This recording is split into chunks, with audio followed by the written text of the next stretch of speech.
Dans mes précédents cours, conférences et entretiens dans le cadre de mon cours de philosophie et d'histoire des religions destiné à de futurs enseignants, j'ai successivement traité des différentes religions monothéistes, en tout cas dans un premier temps. C'est dans ce cadre que j'ai d'abord interviewé un imam, puis un prêtre chrétien, et enfin, en troisième lieu, un rabbin. Ces religions sont issues du Proche-Orient et ont d'ailleurs une racine unique. Tout à fait logiquement, en essayant d'être complet, même s'il n'est pas possible d'être exhaustif en la matière, je veux parler de l'ensemble des religions de la planète, je dis bien religion et philosophie, puisque tel est l'intitulé du cours que je donne, je tenais absolument à ce que des interviews puissent être faites avec des représentants de religions orientales qui connaissent par leur vécu personnel, par leur connaissance, par la méditation, donc de l'intérieur, la religion ou la philosophie qu'ils pratiquent. En effet, un professeur comme moi n'aura jamais qu'un regard, je dirais, assez rationalisant de toute cette manière de penser. Donc je crois qu'il était indispensable de rencontrer des témoins, mais dans des témoins au sens premier du terme, c'est-à-dire des gens qui vivent de l'intérieur et par la pratique les enseignements qu'ils ont reçus. C'est donc une chance pour moi aujourd'hui de recevoir la lama Rinchen Palmo, qui est directrice spirituelle des centres Samier de Bruxelles et de Beaumont. Nous avons beaucoup de chance j'ai beaucoup de chance de pouvoir l'interviewer aujourd'hui, pas seulement pour les raisons intellectuelles et spirituelles que vous pouvez imaginer, ce sera le contenu de l'entretien que nous allons avoir à deux, mais essentiellement pour des raisons de timing, de chronologie, parce qu'effectivement, la lama Rinchen est arrivée hier soir d'Écosse, où se situe la maison mère de l'association bouddhique, tibétaine à laquelle elle appartient, et que à la fin de la semaine prochaine, c'est-à-dire au début du mois de novembre, elle repartira pour un mois dans un pèlerinage en Inde sur les traces du Bouddha. Donc bonjour Lama, je vais vous poser donc un certain nombre de questions de telle manière que mes étudiants, mes étudiantes, nos auditrices, nos auditeurs y voient un petit peu plus clair dans ce qui paraît parfois être facilement intelligible lorsque l'on a un vernis un petit peu superficiel comme tout le monde des cultures orientales, mais qui en fait nécessite de longues heures, je dirais même de longues années d'apprentissage pour accrocher ces enseignements de plus près. Ma première question sera donc la suivante. Les centres dont vous avez la charge spirituelle sont-ils avant tout des lieux de méditation et ou des lieux d'enseignement? Eh bien, dites-moi bonjour déjà. Donc je voulais je peux dire qu'en fait ce sont les deux à la fois, parce que dans l'enseignement du Bouddha, dans le Dharma, il a toujours mis les deux aspects comme étant très importants. L'étude, l'enseignement, c'est la richesse, c'est la substance, c'est la base, ça va être la nourriture de la méditation. Et une méditation qui n'a pas justement de base risque de ne pas avoir non plus de véritable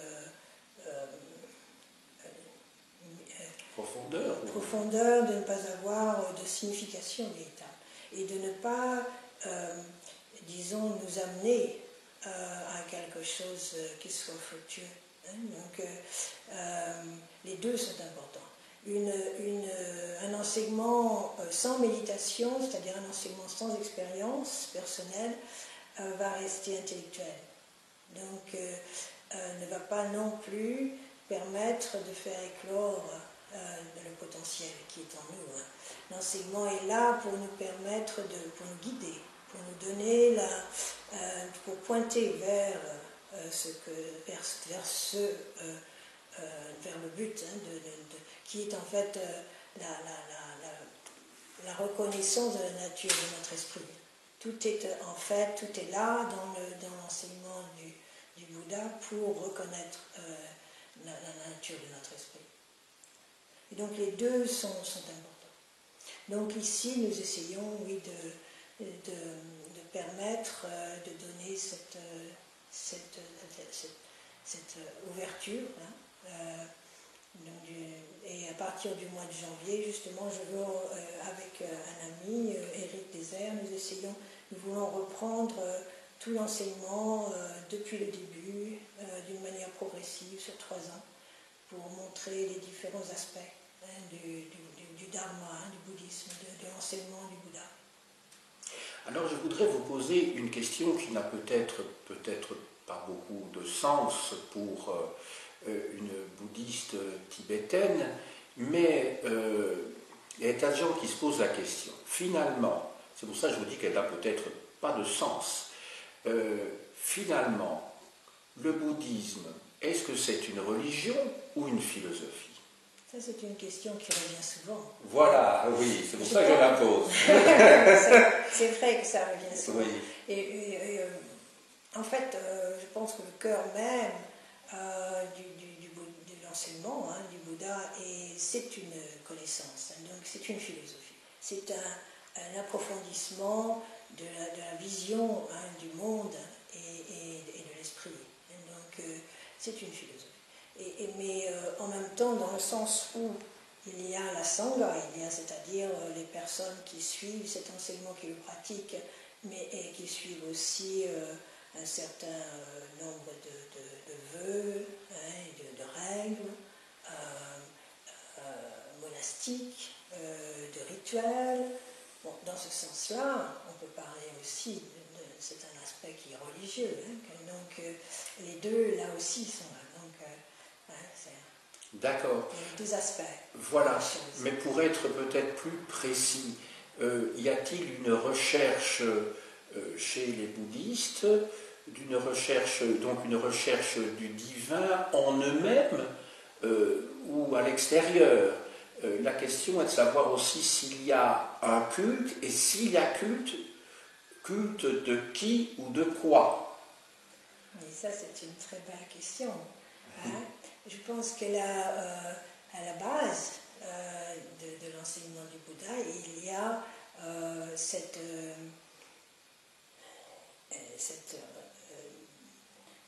idée que tous les êtres, quels qu'ils soient, tous les êtres sensibles, c'est-à-dire sensibles dans le sens où ils ont conscience, qu'elles soient primaires ou qu'ils soient très raffinés, tout être sensible donc a en lui ou en elle le potentiel d'éveil, de libération.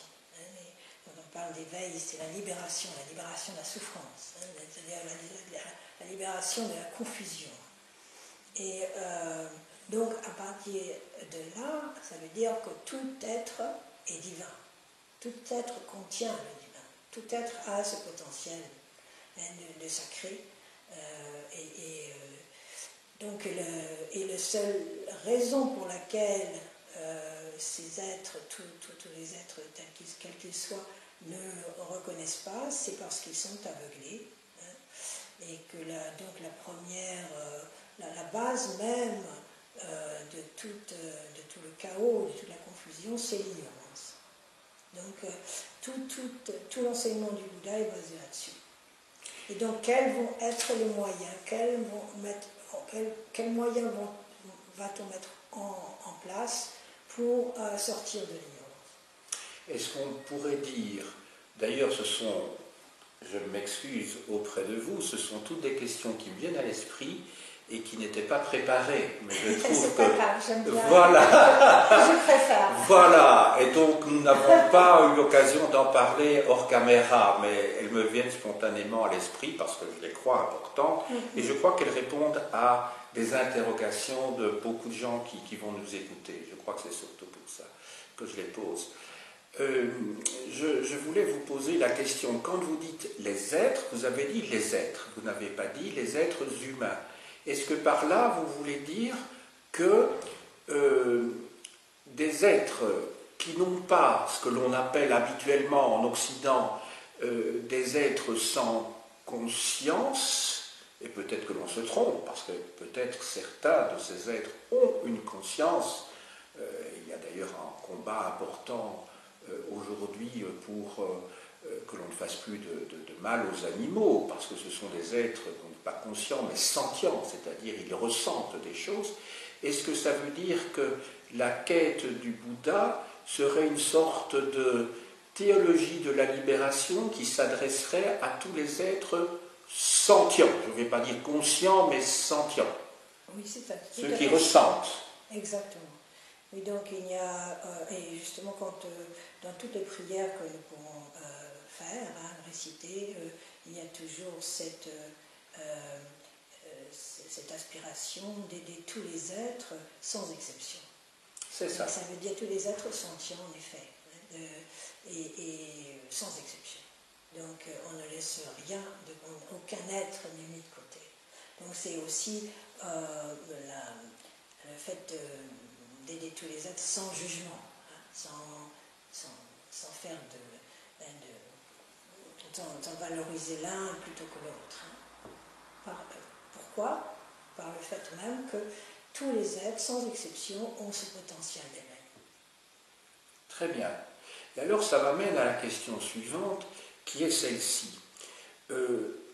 Pourquoi, selon vous, il y a sans doute plusieurs réponses possibles, ou en tout cas plusieurs aspects à la réponse que vous donnerez peut-être, comment expliquer le rayonnement du bouddhisme, et plus particulièrement du bouddhisme dans sa branche tibétaine en Europe, en Occident et plus particulièrement en Europe aujourd'hui? Est-ce que l'on doit lier ce rayonnement au combat, enfin, je dirais, à l'histoire même du Tibet? On pense à l'annexion par la Chine en 1951 et alors les persécutions c'est de 59 si mes souvenirs sont bons, 58, voilà, qui a conduit le chef spirituel du bouddhisme tibétain, le Dalai Lama, à partir en Inde et à avoir, grâce à son combat en faveur de la non-violence, un rayonnement tellement important que le prix Nobel de la paix lui a été attribué, ou y a-t-il d'autres éléments qui interviennent? C'est une question que je vous pose. Je pense c'est toujours complexe. Je ne pense pas que ce soit une chose en particulier. Je pense que le bouddhisme a commencé déjà à apparaître à la fin du 19e.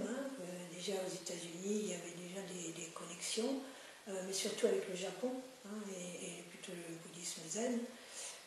Et en Europe aussi, surtout les Théravadins, en Grande-Bretagne, déjà dans les années 30.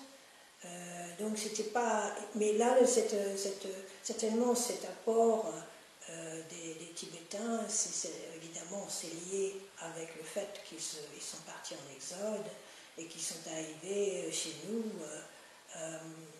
et ont pu nous donner énormément. Ils sont arrivés avec une connaissance extraordinaire et en plus nous avons eu la chance dans les années 60-70 d'avoir les grands maîtres, des grands maîtres. On ne se rendait même pas compte de la valeur de ces êtres, parce que dans notre ignorance on voyait simplement qu'ils paraissaient fabuleux, mais ce n'est qu'après, rétrospectivement, on se dit, mais on était à côté, on était en relation directe, on s'asseyait à côté de maîtres qui, au Tibet, étaient tellement difficiles à rencontrer, hein, que la plupart des gens auraient peut-être eu la chance de voir une fois dans leur vie, mais de loin, quoi. Je veux dire, des grands personnages. Et là, nous avons, historiquement parlant, c'est extraordinaire cette rencontre. Parce qu'on s'est retrouvés justement face à face et de près avec certains des plus grands maîtres de leur génération. On a eu énormément de chance. Donc ça, c'est dû évidemment à l'histoire même, hein, du pays, de l'invasion chinoise. Mais d'un autre côté, on peut dire aussi que peut-être aussi, de notre côté, en Europe, on était prêts aussi. Il y avait une sorte de désatisfaction par rapport après la Seconde Guerre mondiale. Hein, il y a eu une sorte de dépression, hein, et de recherche à nouveau, hein, l'existentialisme, tout ce qui est là, toute cette tendance, hein, existentielle et la recherche justement, cette sorte de souci par rapport à la signification de la vie. Le sens de l'existence. Et remettre tout en question, remettre en question aussi les données de base, la famille, la religion, tout a été remis en question dans les années 50, après la Seconde Guerre mondiale. Je pense que c'est dû aussi, pour moi, parce que je suis de cette génération-là, je pense que la bombe atomique a eu un effet absolument... Oui, explosif. Oui, explosif. Vraiment, à tout point de vue. Voilà. Je pense qu'elle a tout remis en question, parce que tout d'un coup, pour la première fois de l'histoire, il y avait cette connotation que du jour au lendemain, tout notre univers peut exploser. Hein. Je pense que ça a vraiment mis une autre disons, vision dans les gènes, hein, dans l'être humain. Il y a une connaissance là qui n'était pas là avant. Un sens du péril, de l'impermanence, du fait que rien n'est sûr, hein, d'une sorte d'insécurité sous-jacente, hein, qui, je pense, a permis aussi d'avoir plus d'ouverture vers les enseignements du Bouddha. Je pense que pour moi, ça c'est très personnel, hein, mais c'est mon idée en fait par rapport à cette recherche. Très bien. Donc si une morale, entre guillemets, ça n'a pas beaucoup de sens, moi-même je suis professeur d'histoire, hein, oui, devait être tirée de tout ce que vous venez de dire, en tout cas par rapport à la première partie de votre réponse, on pourrait dire que curieusement ou malheureusement, c'est le résultat d'une situation dramatique, en tout cas pour le peuple tibétain, oui, qui a participé d'une certaine manière, d'une certaine renaissance spirituelle d'une autre partie du monde, c'est-à-dire l'Occident. De la même manière, je dirais que d'autres malheurs pour certains peuples ont conduit à des situations similaires. Je pense, pour le peuple juif, la destruction du Second Temple et la diaspora des Juifs, puisqu'il s'agit aussi également d'une explosion, en conduisant les Juifs un petit peu partout au Moyen-Orient, en Afrique du Nord et en Europe, a conduit à peut-être un approfondissement en tout cas des livres sacrés pour les Juifs, et a permis aussi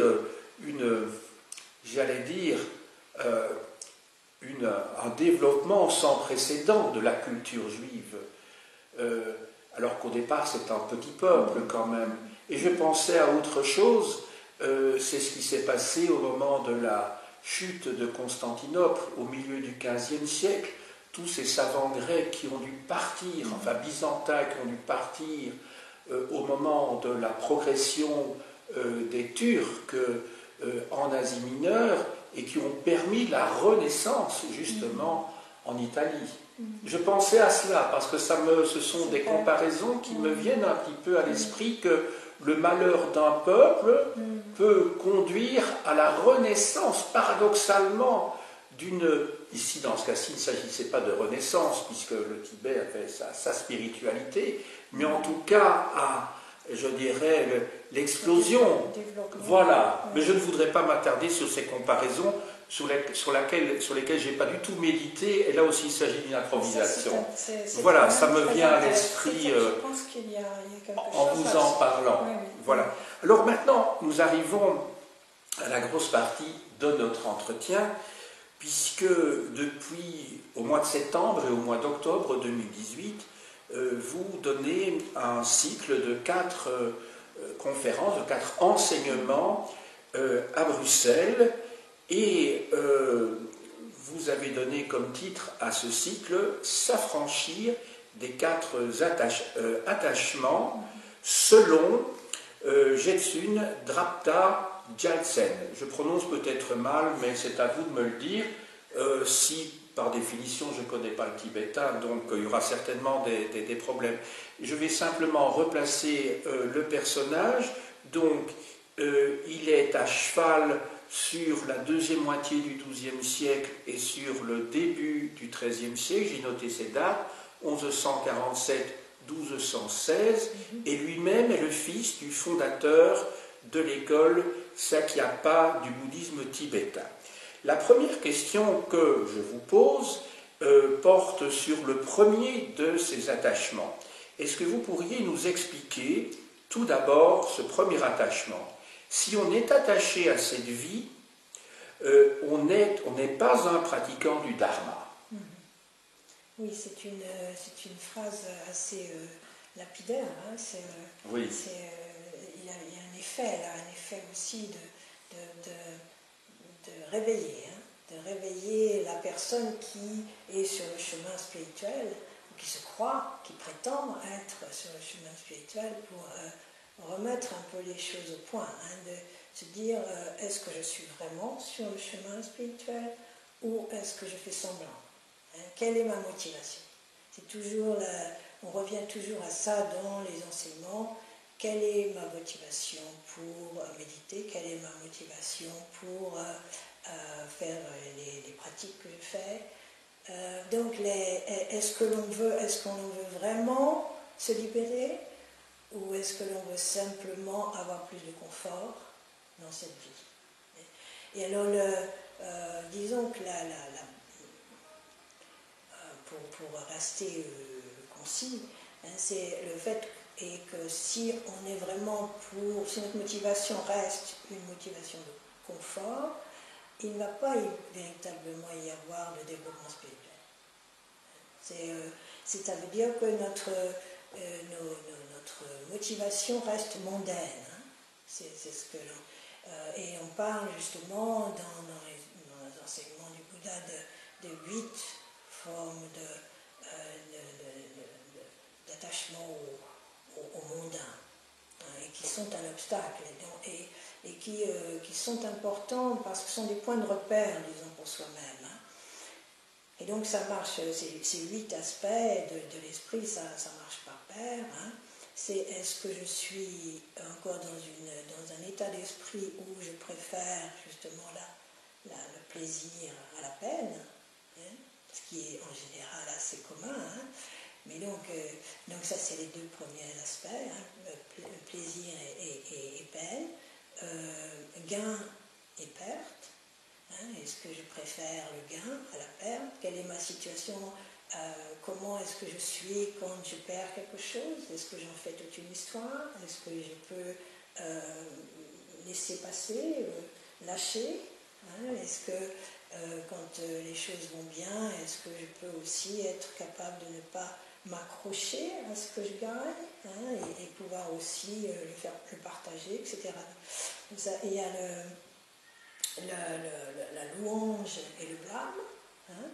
Comment est-ce que je suis quand on me blâme, et surtout quand on me blâme quand je pense que ce n'était pas, c'est injuste, injustifié. Donc ça c'est une chose à voir aussi. D'ailleurs on retrouve ça dans les pères du désert, hein, des débuts de la chrétienté. Hein. On leur donnait même des exercices à faire dans ce sens, pour voir où est-ce que j'en suis dans mon développement spirituel. Et d'ailleurs, le mot exercice en grec se dit askésis, qui a donné le mot ascèse. Ascèse, oui, c'est voilà, ça. Mais je vous en prie. Tout à fait. Donc là, et alors la louange et le blâme, et puis la quatrième paire, hein, de ces 8 aspects hein, de l'esprit mondain, c'est la gloire hein, et l'opprobre. Dans quelle mesure on recherche encore la gloire, hein, d'une certaine manière, moi le grand yogi, moi le grand méditant, ou alors d'être très, très atteint si quelqu'un vous dit que vous n'arriverez jamais à rien, vous êtes nul. Hein. Tout ça, c'est à revoir constamment dans notre esprit. Ça fait partie de notre examen de conscience, hein, d'une certaine manière. Hein. Ça, c'est l'apprentissage, disons, du Dharma, c'est quelque chose qui est de tout moment. C'est pas simplement sur le coussin, en méditation silencieuse ou autre. Hein. C'est dans tous les aspects de la vie. Comment est notre esprit? Comment réagissons-nous aux choses? Et donc, d'une manière évidente, mais aussi d'une manière subtile. Devenir plus conscient des mouvements d'esprit, des mouvements et des émotions qui apparaissent. Et où est mon engagement spirituel dans tout ça? Où en suis-je? Donc, disons que c'est une manière de jauger un peu. Donc cet attachement, ce premier attachement, l'attachement à cette vie, c'est dans ce sens-là. C'est l'attachement à ma présence au monde et au moi, hein. Moi. De toute façon, cette ignorance de base dont parle le Bouddha et qui est le début et le germe de toute notre souffrance, notre malaise, hein, notre mal-être, c'est l'attachement à moi. L'attachement à une identité de soi-même qui est solide. Hein, parce que étant donné l'impermanence de toute chose, étant donné le fait que tout est en changement, ce moi auquel on croit est factice. Il n'a pas véritablement de réalité ultime. Hein. Et c'est là notre souffrance, c'est là notre confusion. Donc, les 4 attachements dont parle Jitsun Darpachasen, c'est le cœur même de tout ça, c'est l'attachement à moi, hein, à une identité qui soit solide et disons pratiquement immortelle. Hein. On a du mal même à concevoir le fait qu'on le sait bien qu'on va mourir, mais on a encore du mal à y croire vraiment. Donc voilà. Il y a un mot que vous n'avez pas prononcé, mais que l'on trouve dans le christianisme des débuts, auquel vous faisiez référence tout à l'heure, en parlant de ces ermites dans le désert. Vous n'avez pas utilisé le mot de tentation, parce que dans le christianisme, que ce soit pour Jésus lui-même, lorsqu'il se trouve dans le désert, il subit un certain nombre de tentations de Satan. Et puis alors on connaît, ne fût-ce que par les célèbres tableaux de la fin du Moyen-Âge et du début du XVIe siècle, les tentations de Saint Antoine quand il est aussi dans le désert. Est-ce que vous pourriez, comment dirais-je, mettre un signe d'équivalence entre le monde et les tentations?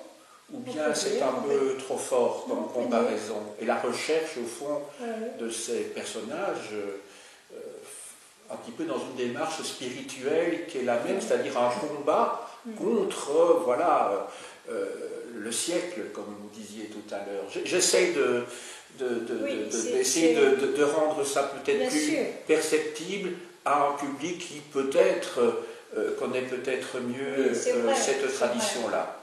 C'est vrai que l'on appelle le nom que l'on donne au Bouddha, hein, c'est le Chomdende en tibétain, le vainqueur. Hein. Donc le vainqueur, c'est le vainqueur sur quoi, hein? c'est pas le vainqueur sur un ennemi extérieur, hein, c'est le vainqueur sur les poisons mentaux. Hein. Donc on parle quels sont les... Parfois ils utilisent même le mot démon, hein, mais dans le sens de nos propres émotions négatives. C'est là que réside notre l'ennemi. Hein. L'ennemi, il est intérieur, et l'ennemi, c'est... il parle des 5 poisons. Hein. Les 5 poisons, c'est le désir, hein, les désirs compulsifs, le désir, la haine, l'aversion,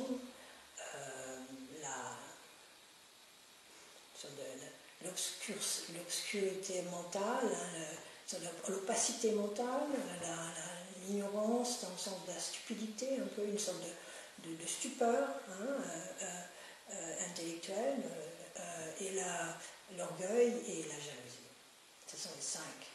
Et donc les 3 principaux sont justement l'aversion, le désir et l'ignorance. Et tout ça, ça commence par le désir. C'est ça. Parce qu'avoir déjà le désir de quelque chose, et après la peur de le perdre, d'un côté, ou alors l'aversion de quelque chose qui veut nous l'enlever, ou qui nous empêche de l'avoir.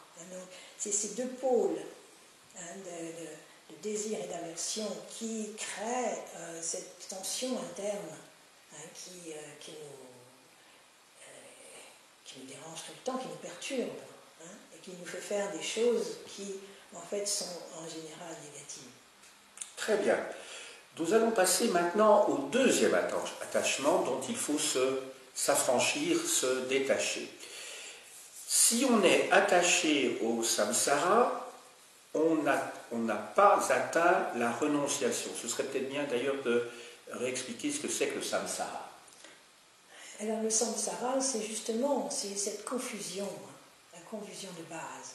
Cette confusion qui vient du fait de croire ou de s'accrocher à une idée, à un concept de soi, de moi. Hein. Et donc tout ce qui en découle. Donc à partir du moment où il y a cet attachement pratiquement névrotique à un moi, existant et solide, tout le reste en découle. Le désir, l'aversion, l'ignorance, ou le déni, parfois on peut dire, dans l'ignorance, il y a aussi cette connotation de déni, de ne pas vouloir savoir aussi. Hein. Et l'orgueil, la jalousie, tous ces éléments négatifs qui nous empoisonnent, hein, littéralement, ne seraient pas là si justement notre notion du moi était beaucoup plus flexible, hein, beaucoup moins fixe. On fait des fixations, pourquoi? À partir de ça. Vous avez cet attachement au moi. Et donc là, mais ce deuxième aspect, l'attachement au samsara, c'est justement, c'est que malgré tout, nous sommes très étranges, dans le sens où, malgré notre intelligence, nous n'arrivons pas, nous faisons souvent des choses qui nous emmènent dans la souffrance. C'est comme si, d'une certaine manière, on était attaché à la souffrance elle-même parce qu'elle nous donne une identité, elles font partie de cet attachement au moi. Alors dans cet aspect du samsara, justement, le Bouddha parle des différents aspects de la souffrance. Alors on dit souvent que, parfois on dit, mais c'est lassant quand même, les bouddhistes parlent toujours de la souffrance, ils ne sont pas vraiment joyeux, quoi. C'est triste tout ça, cette souffrance dont on parle tout le temps. Et en fait, en sanskrit, dukkha en sanskrit, veut dire malaise, en fait, ou mal-être. Et il y a différentes sortes de souffrance. En français, évidemment, souffrance est un peu réducteur d'une certaine manière, parce que c'est plus une certaine malaise sous-jacent, en fait, qui est toujours là, et qui nous accompagne. Et donc, mais il parle donc il y a la souffrance de la souffrance, la souffrance telle qu'on la connaît, hein, quand on se cogne, on se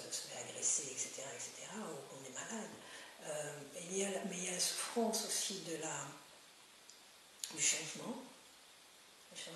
Et ça, c'est justement le fait de ne pas accepter d'être toujours en rébellion avec le fait que tout change, que l'impermanence, la loi de l'impermanence, parce que ça, tout le monde peut reconnaître ce fait. Hein.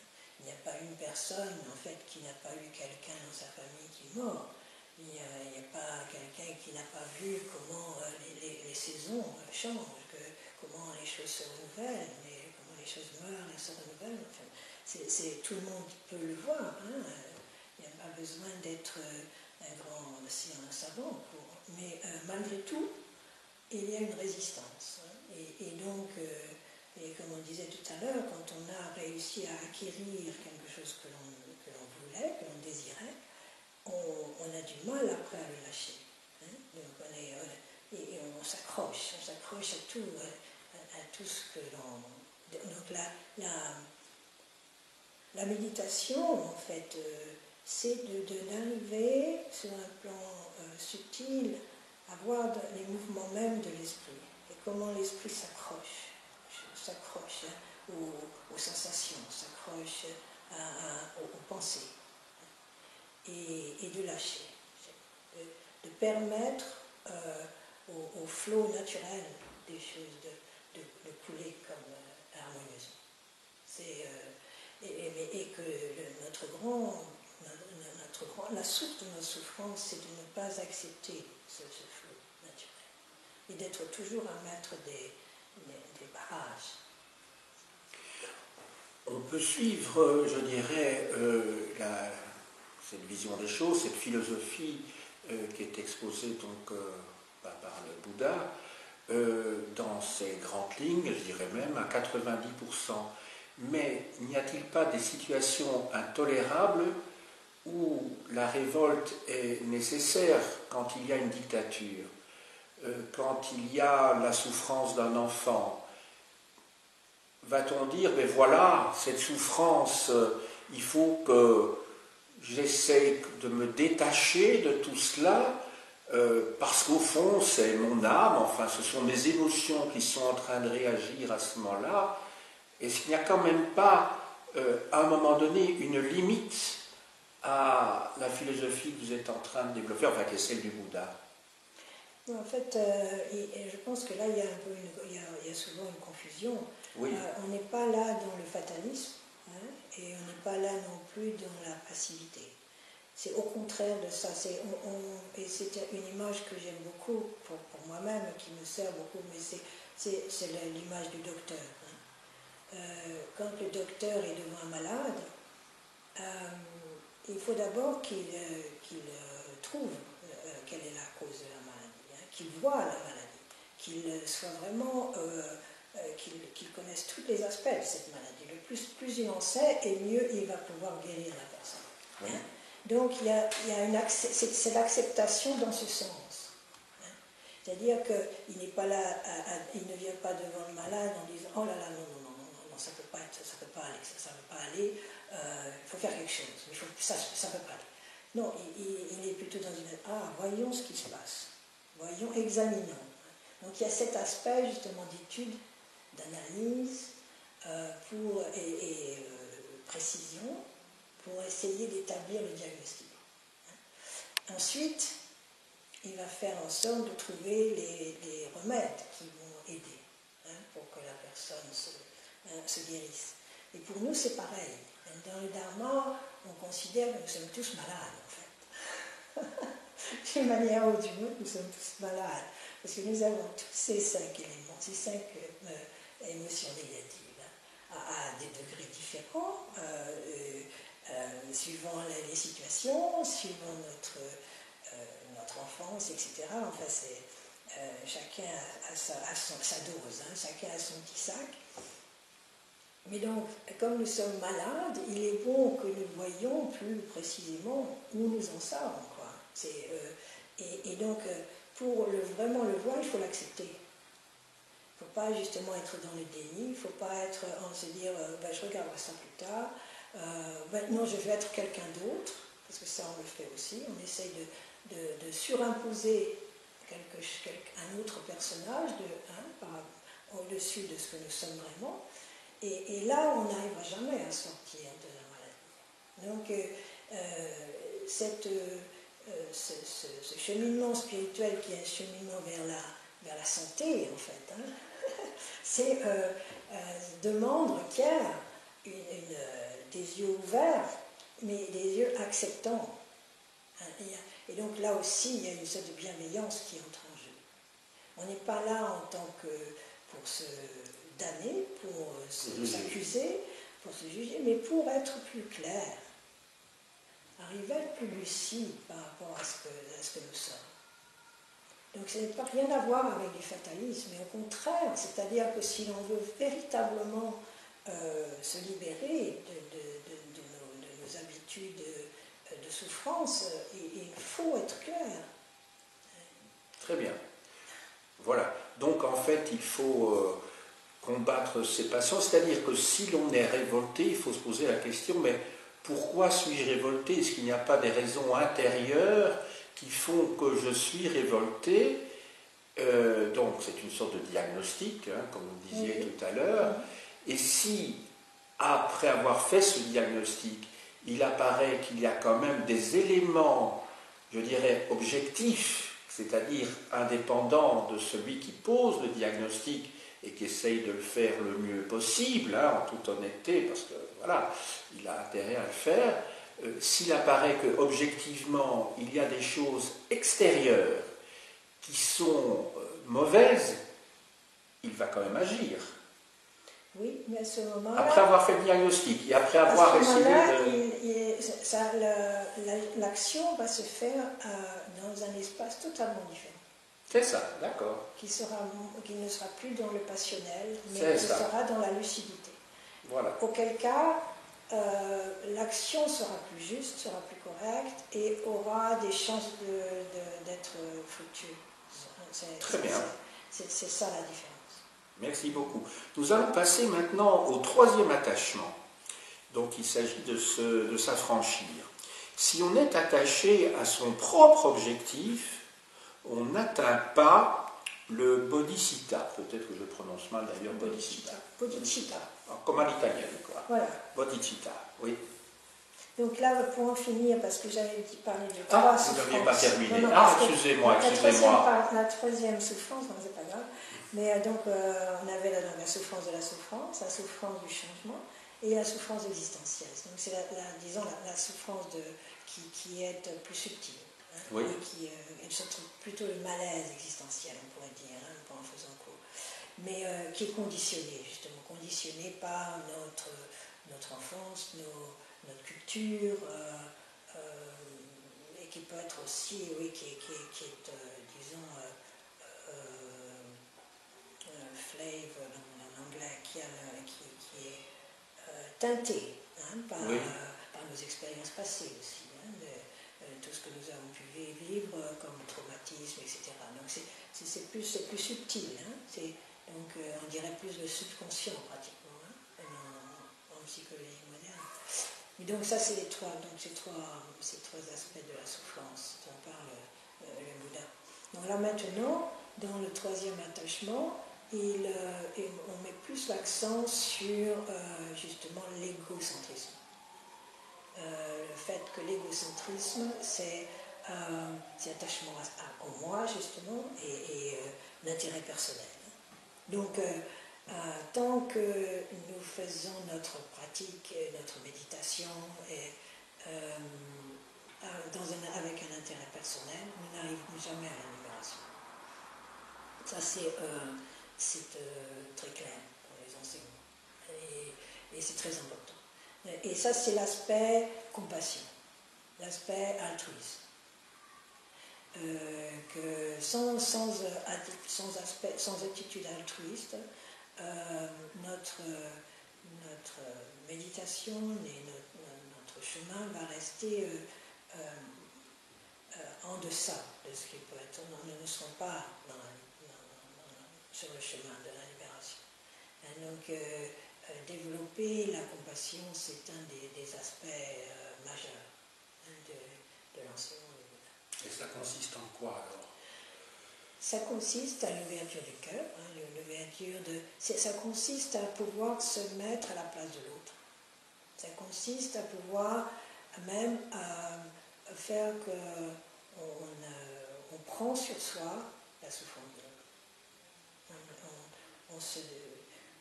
Donc ça requiert énormément de courage. Mais ça requiert justement, ça aide à se décoller de cette colle-là du moi, et moi je, et cet aspect de défensif que l'on a souvent par rapport à soi-même. Où tout ce que l'on fait, c'est en fait par rapport à son propre bien-être ou à sa survie personnelle, et sans se rendre compte que même quand on a l'impression d'aimer quelqu'un d'autre, c'est soi-même, et on est en train d'aimer une extension de soi-même. Ça, c'est vraiment l'égocentrisme. Et souvent, on n'en est même pas conscient, qu'on croit véritablement aimer l'autre. Et en fait, notre amour de l'autre, c'est un leurre. C'est nous-mêmes que nous aimons encore. Donc ça peut être la famille, ça peut être même la patrie, ça peut être le clan, ça va dans ce sens-là. C'est encore moi, encore l'ego. Donc il est important, donc, pour casser ça, de penser plus à l'autre, que tout ce que nous faisons, c'est pour l'autre. Donc quand nous commençons nos pratiques, nous commençons toujours par cette aspiration que tout ce que nous faisons sur le chemin, c'est pour les autres. C'est pour la libération des autres. Que mon développement personnel me permette d'aider les autres. Donc, et pendant la pratique, tout ce que nous faisons pendant la session, disons, c'est pour développer notre lucidité, notre ouverture pour les autres. Et à la fin de la session, on dédie le bien qui a pu venir de la pratique, on le dédie à tous les êtres. Là encore, sans exception. Donc, tous les êtres qui sont justement sous l'emprise des souffrances donc, que tous les êtres subissent, c'est-à-dire la naissance, les 4 traumas, il parle des 4 traumatismes de l'existence, la naissance, la maladie, la vieillesse et la mort. Donc ce sont 4 aspects, à moins que les personnes meurent jeunes, ce sont 4 traumatismes de la vie que personne ne peut nier. La plupart des gens traversent ces 4 étapes, donc avec plus ou moins de douleur, mais en tout cas ce sont des traumatismes. Et donc là, d'être conscient de ça, d'être conscient que nous sommes tous dans le même bateau aussi, que nous traversons tous ce même océan de souffrance, d'une manière ou d'une autre. Donc, et d'être moi justement concentré sur moi. Moi, séparé de l'autre. D'arriver à un point où justement il n'y a plus de différence entre moi et l'autre, où nous sommes ensemble, nous sommes et unis dans cette aventure en fait, de la vie. Et donc et ça permet justement une libération. La libération va être d'autant plus totale qu'il y a cette véritable réalisation, pas d'un point de vue intellectuel, mais véritable, de communion totale en fait avec tous les êtres. C'est ça. Je voulais vous demander une petite précision quant à la traduction de ce terme bodhicitta que j'ai mentionné tout à l'heure, puisque pour vous tout est évidemment évident, mais puisqu'on s'adresse à un public de profanes, si je puis dire, est-ce que bodhicitta peut être considéré comme synonyme d'éveil, de félicité, ou c'est autre chose?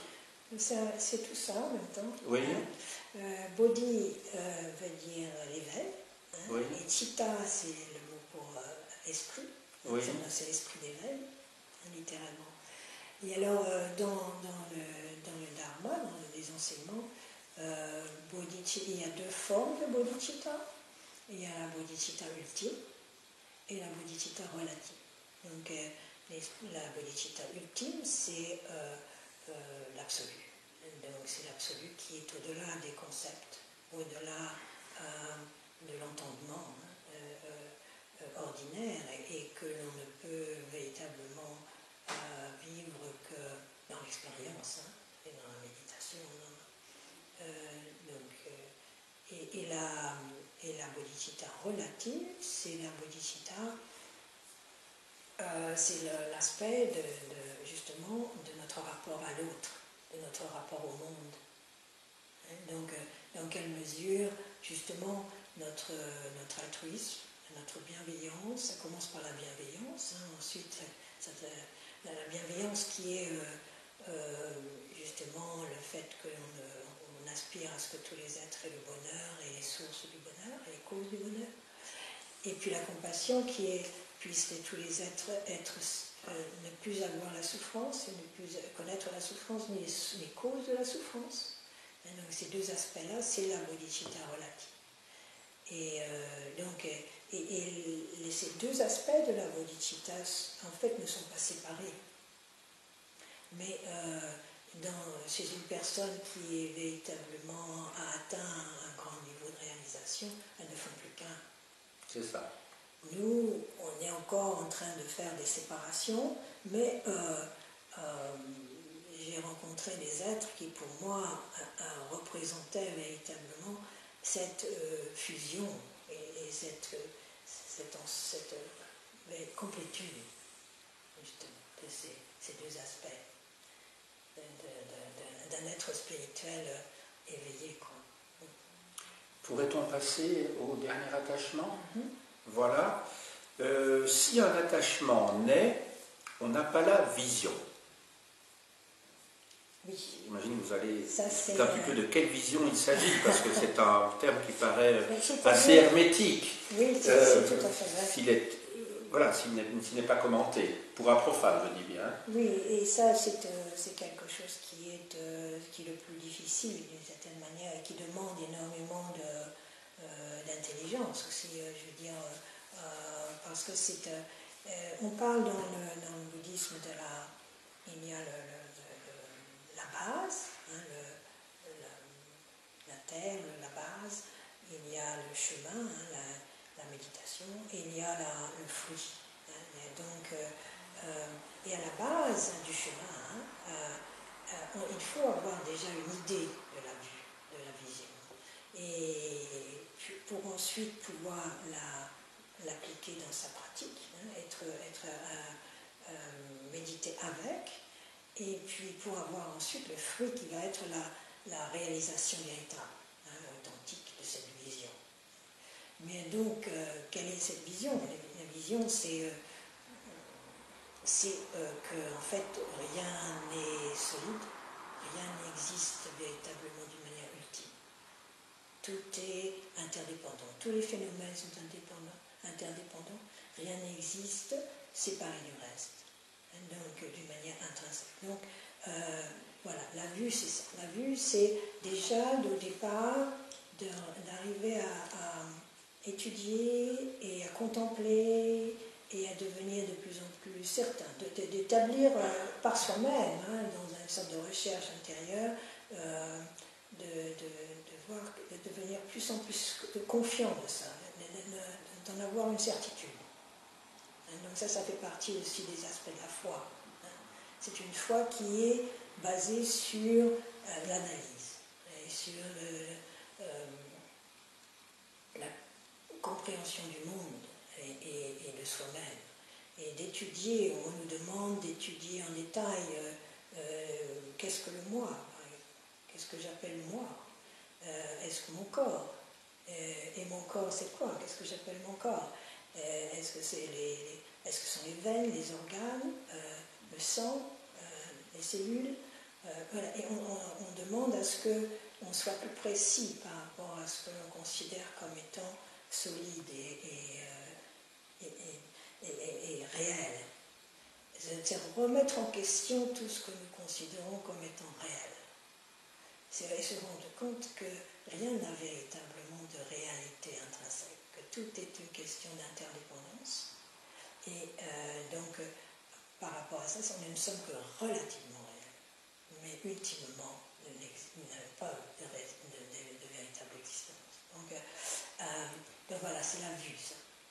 C'est ça. Est-ce qu'on ne pourrait pas dire, c'est une question que je pose, je ne suis pas du tout compétent en la matière, mais au fond que il n'y a pas une certaine équivalence ou équation entre d'une part la vue et la connaissance, parce que je pense, sur le plan étymologique, quand on parle des Védas, Veda en fait c'est la connaissance, mais la connaissance parce que l'on a vu. Je pense que le mot Veda, étymologiquement, est lié au terme vidéo en latin qui veut dire je vois. Voilà. C'est la même, en langue indo-européenne, c'est la même racine indo-européenne. Donc, je sais parce que j'ai vu. Et donc, est-ce qu'il n'y a pas une superposition entre la connaissance et la vision là? Absolument, absolument. Voilà. D'ailleurs, on a, il y a encore beaucoup à dire, hein, mais j'imagine. Vous allez sortir frustré, mais c'est peut-être pas quelque chose de très bouddhiste. Mais bon, il faudra combattre cette frustration par la suite. Oui, tout à fait. Mais dans les qualités qui sont requises, justement, et que l'on développe par la pratique, sur ce schéma spirituel, et le développement de la sagesse. Hein, et justement, à l'heure actuelle, ce qu'on appelle Sherpa en tibétain et Prajna en sanskrit, et que maintenant les traducteurs commencent à... On a traduit depuis des années par sagesse transcendantale, et maintenant les traducteurs commencent à utiliser le mot connaissance, justement, qui semble plus juste, hein, parce qu'il y a le mot chez Rap, c'est la parfaite. La parfaite connaissance. Chez, c'est le mot pour connaissance. Hein. Donc la parfaite connaissance. Donc parfaite, elle est parfaite dans le sens où elle est la reconnaissance, justement, pointue, hein, de cette impermanence de choses, de la vacuité, ce qu'on appelle vacuité, qui en fait n'est pas le vide. Ça n'a rien à voir avec le néant. Ça veut dire que l'espace l'espace est infini et l'espace est rempli de choses, au contraire. Mais elle est remplie de choses qui sont changeantes, qui sont totalement en changement constant, donc qui n'ont pas de véritable réalité, mais qui sont là tout de même. Donc nous sommes là en même temps. On ne peut pas dire que nous ne sommes pas là. Mais c'est une sorte de danse entre le réel et le changement, hein. La vision, les apparences. On parle justement de tout ce que nous vivons au quotidien, de tout ce que nous ressentons, de tout ce que toutes nos expériences, comme les apparences. Et la libération viendra au moment où on le vivra véritablement, on en sera totalement conscient, 100% conscient d'être dans un monde d'apparence et de changement. Jusque-là, il y a même d'une manière subtile, il reste encore cette appréhension des choses, appréhension des pensées. Même si elle est fugace, elle est encore là. Donc c'est ce travail de lâcher prise tout le temps, de tout ce que l'esprit happe. Hein? Donc c'est un long cheminement. De la même manière que tout à l'heure, vous avez évoqué, enfin il y a quelques minutes, le problème des traductions. Est-ce qu'on ne pourrait pas dire que, puisque je fais un petit peu des parallèles comme historien généraliste entre les différentes civilisations, mais que de la même manière que les Arabes ont joué un rôle tellement important dans la transmission de la philosophie grecque antique au Moyen-Âge et son arrivée au XIIe, XIIIe siècle dans nos régions. Est-ce qu'on ne peut pas dire que les Tibétains, ces moines tibétains, enfin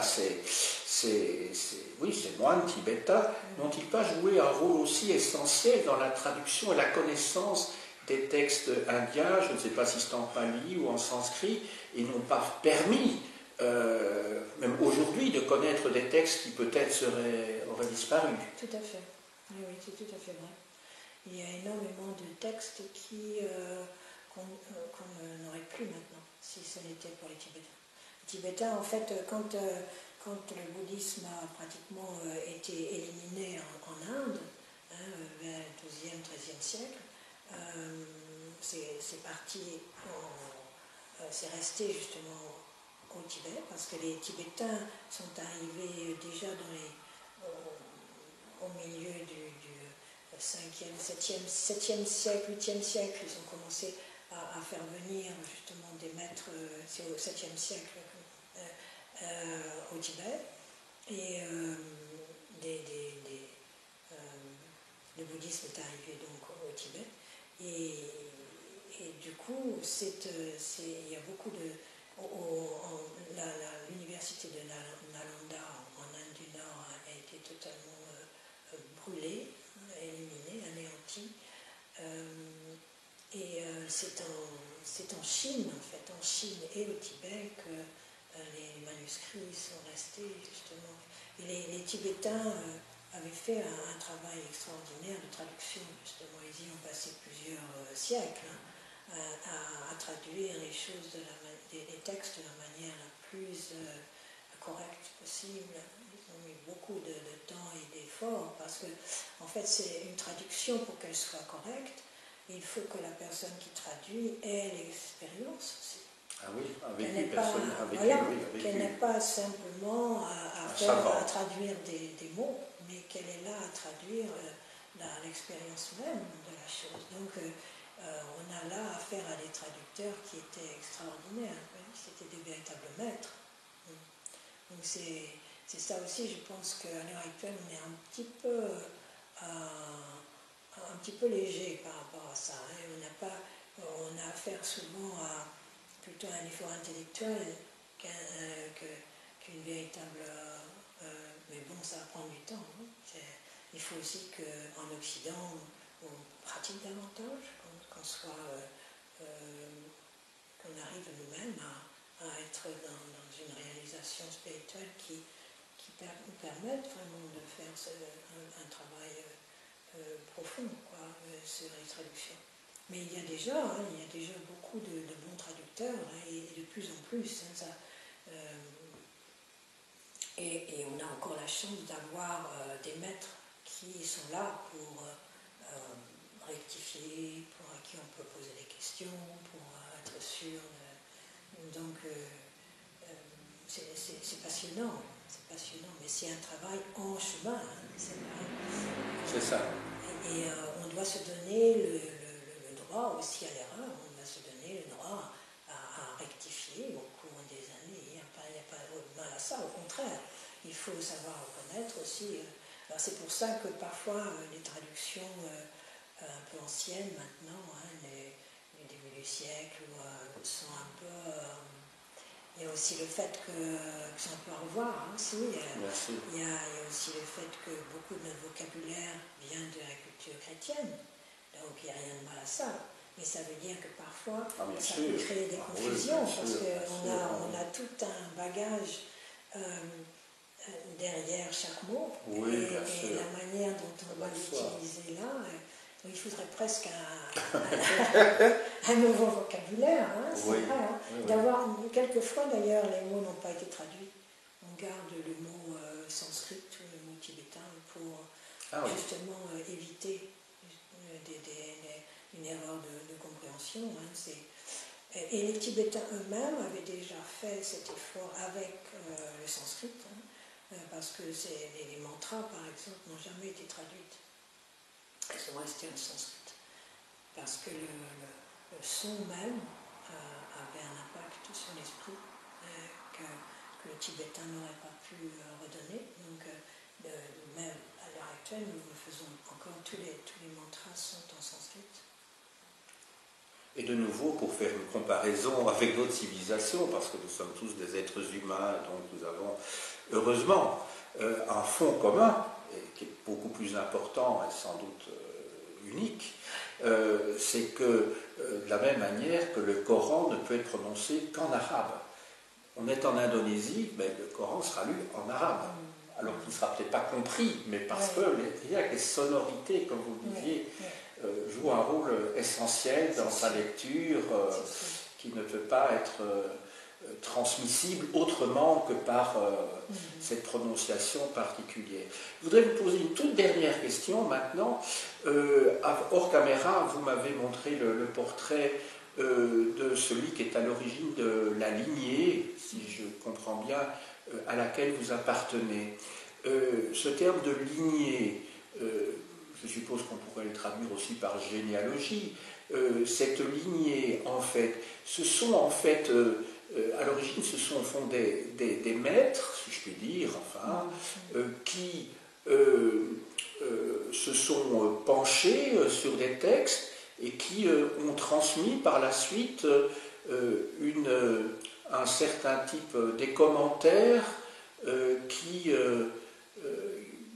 ont orienté l'école dont ils sont l'origine, ou c'est autre chose? Dites-moi un petit peu.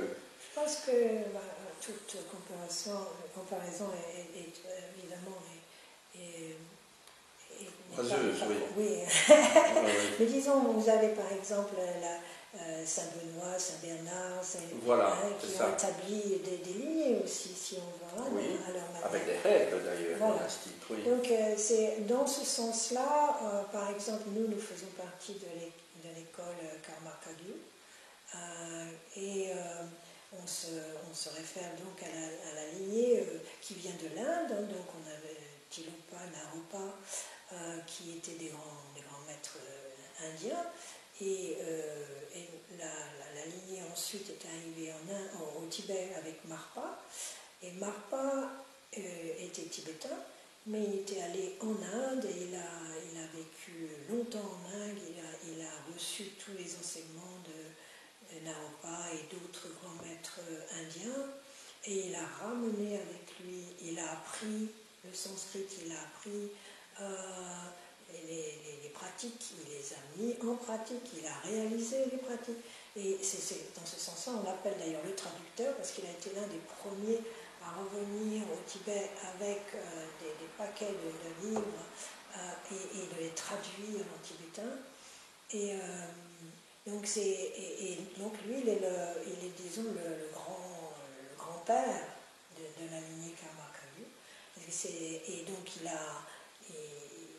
on parle de lui au Tibet, il y a Marpa, après son disciple principal. Ils sont des gens qui ont eu énormément de disciples, mais ils ont un disciple principal qui a, on appelle ça le rosaire, hein, c'est-à-dire qu'il y a une transmission de maître à disciple.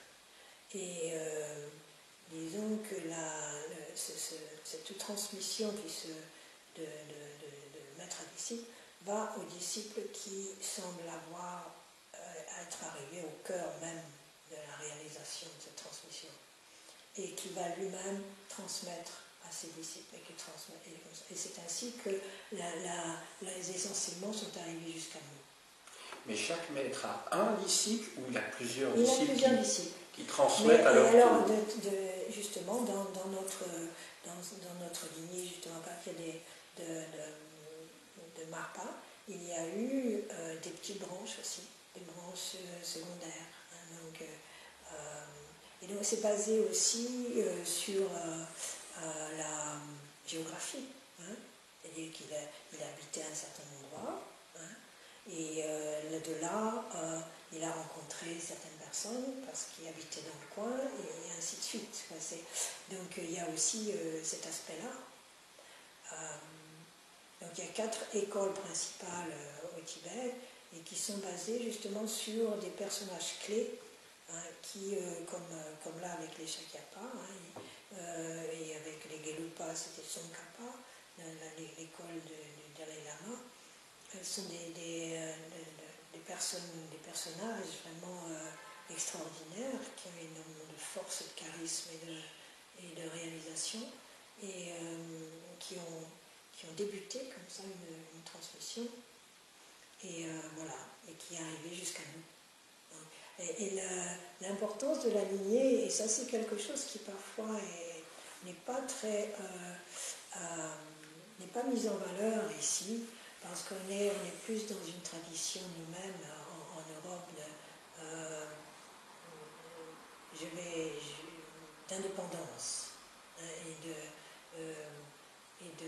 d'arriver à trouver la solution tout seul, d'être son propre maître. Hein. L'importance pour les Tibétains mettent beaucoup d'importance à la lignée, dans le sens où c'est pour eux un gage de garantie. C'est une garantie que l'enseignement que nous recevons est correct et qu'il est juste et qu'il n'a pas été dévié, et que, disons, notre maître à nous, hein, comme Akon Rinpoché, là, dont on parlait tout à l'heure, Akon Rinpoché, il a eu un maître, son maître a eu un maître, Donc il y a aussi cette connotation que notre maître est aussi dans une attitude de totale humilité. Que ce n'est pas là quelqu'un qui est là pour son propre bénéfice, pour en jeter plein les yeux. Ce n'est pas la star, c'est le disciple d'un maître. On est un maillon dans une chaîne. C'est ça. C'est une autre approche totalement, et c'est une garantie aussi, que notre maître n'est pas a aussi sa motivation est véritablement altruiste. Sa motivation n'est pas de se faire briller, hein, il n'est pas là avec orgueil, il est là avec humilité. Et ça, c'est une chose qui est frappante quand on rencontre ces grands maîtres. C'est qu'il y a toujours cette extraordinaire humilité dans leur façon d'être. Et disponibilité, une ouverture, de simplicité. Ça, c'est très frappant. Pour terminer, je voudrais vous demander si vous conseilleriez à ceux qui nous écoutent ici une édition française bon marché des écrits du Bouddha. Est-ce que vous conseilleriez une édition ou une collection particulière, ou éventuellement d'un des maîtres dont vous venez de parler, pour que l'on puisse, ceux qui souhaiteraient approfondir, j'ai bien compris que le bouddhisme est une affaire de relation à soi-même avant tout, d'expérience intérieure, enfin il n'est pas interdit de lire aussi.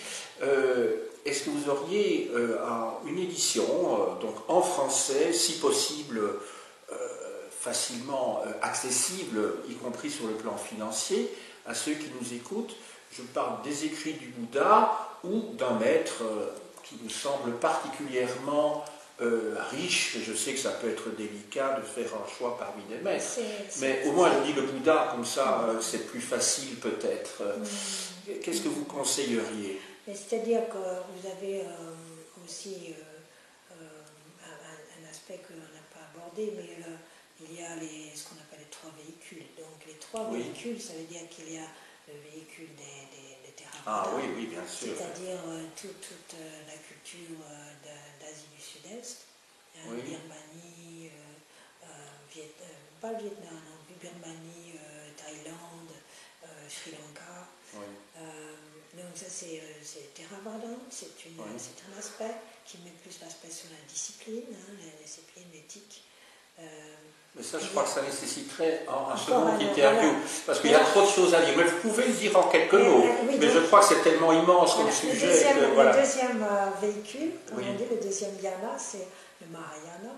C'est le Zen, par exemple, hein, au Vietnam, en Chine, le Chan, et le Zen au Japon, qui est basé sur la compassion, l'autre, le Bodhisattva, et le Vajrayana, donc, qui est justement les pratiques en Mongolie, au Tibet, dans Oui. l'Himalaya. Voilà, donc ça veut dire que, c'est pour parler des textes, quand Oui, on me dit, d'accord, oui. il y a une variété justement d'écrits suivant D'accord. le véhicule hein, aussi. Mais disons que Vajrayana, auquel nous appartenons ici, du bouddhisme tibétain, inclut aussi, inclut les enseignements du Theravada Voilà, et du Mahayana. Le Vajrayana n'existe pas sans les deux autres. Donc moi, là, a priori, la première chose, parce que je connais les traductions en français, oui. Je sais que Kalu Rinpoche, l'ancien Kalu Rinpoche, qui est venu en Europe dans les années 70 et a beaucoup enseigné en Occident, il y a une série de livres sur ces enseignements qui donnent une bonne approche aussi générale du bouddhisme. Il y a Bokar Rinpoche qui était avec Kalu Rinpoche qui était installé à Sonada, au Darjeeling. Et il y a beaucoup d'écrits aussi qui ont été traduits de Bokar Rinpoche. Donc ça, ce sont des maîtres en qui on peut avoir totale confiance. C'est ça aussi, je pense qu'il faut faire attention, il y a tellement de choses bien sûr. Autrement, un être extraordinaire aussi, un grand maître Nyingma, lui, c'était Dilgo Khyentse Rinpoche. Il y a beaucoup d'écrits qui ont été traduits. Donc il se base il fait souvent des commentaires de textes et que je trouve vraiment magnifiques. Donc c'est pour les personnes qui sont intéressées, ce sont de grands maîtres en qui on peut avoir vraiment confiance et qui ont l'expérience, qui ont eu la réalisation de ce qu'ils enseignent. Évidemment le Dalai Lama, tous les enseignements qu'il a donnés. Alors le Dalai Lama a aussi cet aspect d'être dans la totale simplicité, et en même temps de pouvoir aborder des débats philosophiques d'une grande profondeur. Il a ces deux aspects, c'est un grand érudit, Dalai Lama, très grand érudit, mais qui a aussi cet aspect de simplicité et je pense qu'on ne peut pas se tromper. On peut tout lire du Dalai Lama. Et il le fait toujours avec beaucoup de clarté et d'humour. Un grand merci pour cet entretien, Lama Rinchen. Je voudrais dire qu'il y a quelque chose qui m'a frappé à titre personnel, dans mon vécu personnel, dans cet entretien, c'est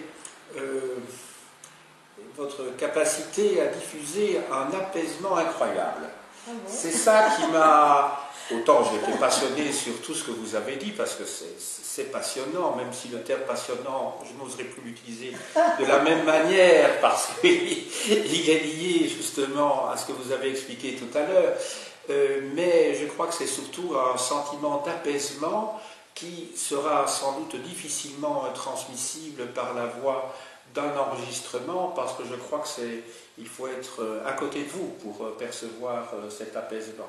En tout cas, je vous remercie infiniment et j'espère en tout cas, à la suite de cet entretien, de ce dialogue, avoir permis pour un nombre plus important en tout cas de gens qui s'intéressent au bouddhisme, d'approcher cette spiritualité, cette philosophie, cette religion. Vous voyez, j'utilise les trois termes, puisque les trois termes peuvent être utilisés dans le cas présent, d'une manière certainement beaucoup plus approfondie, moins superficielle que de la manière dont on voit souvent des gens qui se disent bouddhistes, mais sans, je dirais, un petit peu comme ça, je dirais, dans une épicerie ou au coin de table, je dis, ah moi je me considère comme bouddhiste, mais il ne pratique pas. Alors ça fait peut-être un petit peu kitsch, ça fait peut-être un peu original, on est peut-être un peu dans le vent, mais enfin, le bouddhisme, on l'aura compris, c'est tout à fait autre chose, c'est quelque chose de très profond. En tout cas, je sais que ce soir, vous allez donner la troisième partie de votre enseignement, et donc je ne vais pas vous retenir plus longtemps parce que vous avez certainement des choses sans doute à préparer et le droit peut-être de vous poser un petit peu après cet entretien qui a quand même été plus long que ce que nous avions prévu. Donc encore un très très grand merci. Je vous remercie aussi d'avoir pris le temps d'être ici et de poser les questions, parce que c'est en posant les questions que les réponses viennent. Voilà. Mais je veux ajouter aussi que toutes les personnes intéressées, je serai heureuse de les accueillir à titre privé, aussi bien que dans le temple. Et donc vous êtes tous bienvenus. Il faut peut-être préciser où nous sommes alors. Nous sommes au 33 rue Capouillet, à Saint-Gilles, à Bruxelles. Et le centre de campagne, c'est dans le Hainaut, à Beaumont. Donc si vous pouvez voir sur les sites internet, les sites web, notre adresse et notre programme. Donc comme je disais au départ, il y aura un programme à partir de l'année prochaine, à partir du début janvier. On va commencer un programme sur 3 ans, progressif, sur le bouddhisme en général, justement en prenant les aspects des 3 véhicules, les Hinayana, Mahayana, Vajrayana. Donc si vous êtes intéressés, vous êtes les bienvenus. Et on n'a pas besoin d'être bouddhiste pour ça. Voilà. Vous serez peut-être gentil aussi de préciser sur quel site, où trouver, parce qu'au fond, vous avez cité l'adresse, c'est une chose. J'ai cité votre nom aussi, mais c'est peut-être utile de... c'est Samye Dzong. Samye Dzong. Samye Dzong, voilà. Samye Dzong, Bruxelles. Vous devriez pouvoir trouver le site. Facilement. Oui, je voilà. pense, oui. En tout cas, vous m'avez donné déjà l'idée, mais je suis un peu confus de le faire devant une caméra, mais de vous réinterroger un jour lorsque vous serez dans cet enseignement des 3 véhicules, parce que j'aimerais bien, là aussi, pouvoir éclairer tous ceux qui nous écoutent, et je sais qu'ils sont très nombreux, surtout en France, mais enfin, oui, 90% de ceux qui nous écoutent sont français. Voilà, il y a beaucoup d'abonnés à ma chaîne, donc ce sera certainement très, très écouté. Et donc, si vous m'y autorisez, je serai heureux de vous réinterroger quand vous serez disponible, plutôt l'an prochain, si j'ai bien compris. Oui. Encore un très grand merci, Lama, et à la prochaine fois. À bientôt.